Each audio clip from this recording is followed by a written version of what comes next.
This is going to be going over all of the FUMYR changes for her upcoming buffs, because I saw a lot of confusion about this. Just how do the buffs even work? What do they do to her? What is she going, like, how is she going to be used after her buffs, or how is she even used right now? So we'll go over all of that, starting off with her actual buffs. I'm going to start off with her S2 because I think this is the biggest change to her. So the way she currently works is at the start of a fire and earth elemental ally's turn, and at the start of the caster's turn, she gets a stack of elemental wisdom. After she attacks on her turn, if she has 3 elemental wisdom, then she'll activate her Fruit of Knowledge skill from her S2, and then remove all stacks. Now what Fruit of Knowledge does is it's super strong. It's a full dispel, plus a sleep and death break. And this is a non-attack skill, so you can't dodge it or anything. So just very insanely strong, which is why it was locked behind such a hard to activate condition. One more thing about this is you can't see it because it's in the actual elemental wisdom buff instead, but it only stacks once per element, which we can see here. I'm going to take a turn at the start, and you'll see elemental wisdom. That's because Judith took a turn. Now let's have Hazel take a turn. No stack. Nothing happened because fire, it's only once per element, which you can see here. Elemental wisdom granted by an ally other than the caster stacks only once per element, and then she does get some defense from elemental wisdom. And now when Renok takes her turn, that's 2. And same thing here, even if I use an extra turn here, no extra stack. So it literally has to be 1 fire, 1 earth, and then FUMYR. And once FUMYR takes her turn here, elemental wisdom 3, we can attack, and you'll see her S2 activate. So extremely, hard to set up, and so restrictive that she just wasn't really used at all. What they're changing it to instead is, at the start of battle, she gets 1 focus per ally's element, and then at the start of the turn, she gets 1 focus. After attacking, if her focus is full, consumes all activating Fruit of Knowledge.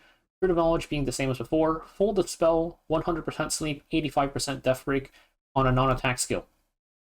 Now the part that's similar is she needs to stack a resource, and then she'll consume it all to activate her S2. It's gotten changed from the unique buff Elemental Wisdom over to just Focus. So this adds a weakness to her where she's going to be weak to anti-resource units, but the general activation condition is much easier to work with, because previously the way you would have to use FUMYR is you have 2 ways really. One is you lockpick her. If you lockpick her, then you have to pick 2 of the other elements. Something like that is, I'm just going to pick random units here. Let's just say Setsuka, you take Renok, and then what earth unit are we even taking on 5? I don't know. We're picking a random unit. Let's just say Mort. That's not good. We have Setsuka. Whatever, go Alencia. So you just need to make sure that they can't ban out your elements, because like we just showed, it doesn't work if you don't have both of the elements. You can't, if you take out Alencia here, can I move her over here?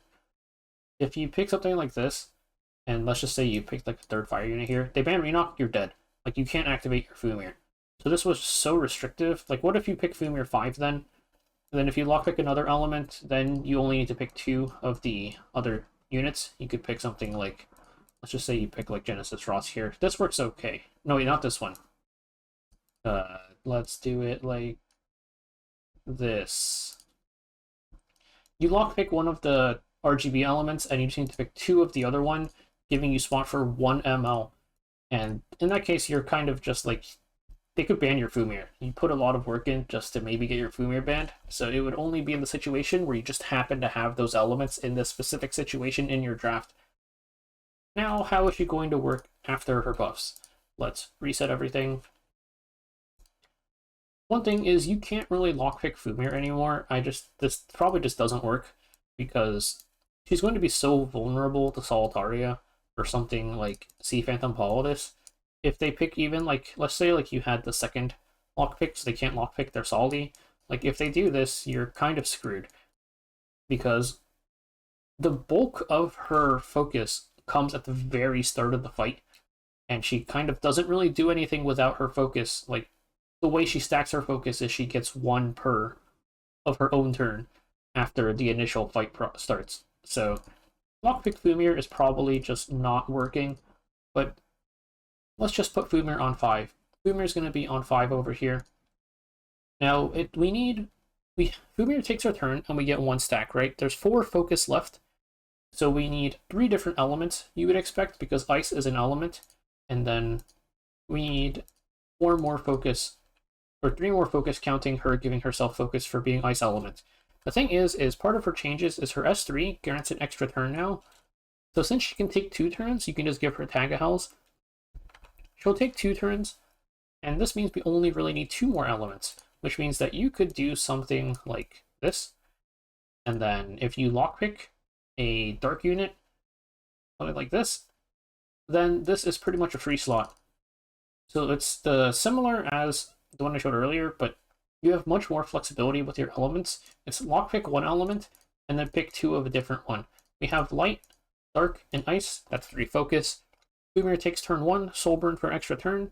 That's another 2 focus. That's 5 focus, and FUMYR activates. So you're going to be able to use her in a lot of drafts. Like, you can do something like, I don't know, like this. You can pick 3 light units, lockpick a dark unit.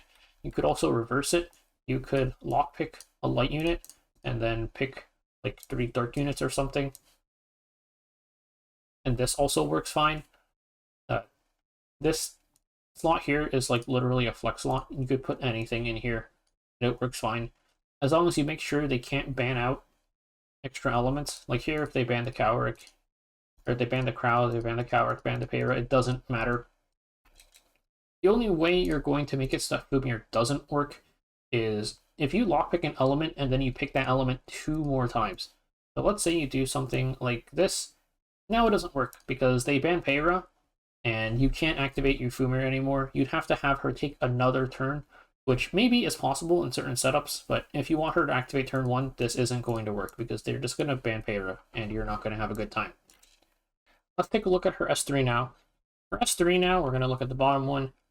What it used to do is it would decrease buff durations by 1 turn, then attack. The order matters just because this means that the buff duration decrease isn't affected by miss.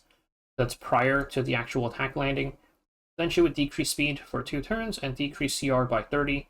A successful hit does 3,000 damage per elemental wisdom, up to 9,000. Your FUMYR would generally only really move with 3 stacks, ideally, so we can just say it's a full 9,000. And her soulburn used to be ignore Efrez 20 souls. Now, she dispels, or she attacks, then dispels 2 buffs, so the spell isn't going to go through unless she actually hits them, before increasing skill cooldowns by 1 turn and decreasing CR by 40%. 2,000 additional damage per focus. This thing where the spell doesn't really land unless you hit isn't a huge deal because her S3 full dispels anyways. This just means if you're fighting in something like Setsuka, maybe you won't land, your skill cooldown increases. 10% additional CR push. You're trading the decreased speed for decreased skill cooldowns. Dispelling 2 buffs is also nice just because we have stuff like a ROM now. 3-turn immunity, you can full dispel that. And the other thing is, I guess you could kind of buff stack into her now, but that's only for the S3, right? She's going to full dispel you on S2 as well, so not really. The focus thing, we've mentioned that FUMYR can take her turn with 4 focus and soulburn to get her 5th one. So this could be 8,000, could be 10,000. It depends on your setup. More likely, I would say it's going to be 8,000. I think most of the time you're going to be in the situation where you only have 2 different elements besides your FUMYR. And then the soulburn, of course, grants an extra turn now, makes her activation condition a lot easier. And we haven't gone over her S1 yet either. Instead of a 50% chance to decrease attack for 2 turns, she increases CR of the ally with the highest CR besides her by 15%. This is really good, I think, just because the big thing about her S2 change is she used to need people to go before her. She would go before her, and then she would go. This is why her artifact is the way it is. After 2 people move, then she gets pushed up. Now it doesn't matter. You can just run her as your opener. As long as you have the elements, she can be your opener. You could run her like right after an opener, like if you have Payra or Conk going first, and then they just push up. The and then FUMYR goes, that also works. But this lets you bridge another person as well if you're running her as a full opener. 15% CR push, so whoever is going after you just gets a free CR push. I think this is like a little bit like unassuming, but pretty nice. So overall, also the stat change isn't really a huge deal. Taurus is the really messed up FF split one, and now she gets. I mean, we could take a look at Pisces. What are some Pisces heroes? It should be Mage, Pisces. I think this is Pisces, not Water. It's Festivita, Witch, Demir, Tenebria. So notably, there's no effectiveness on her, but she gets a little bit more bulk and I think speed as well. This is 120.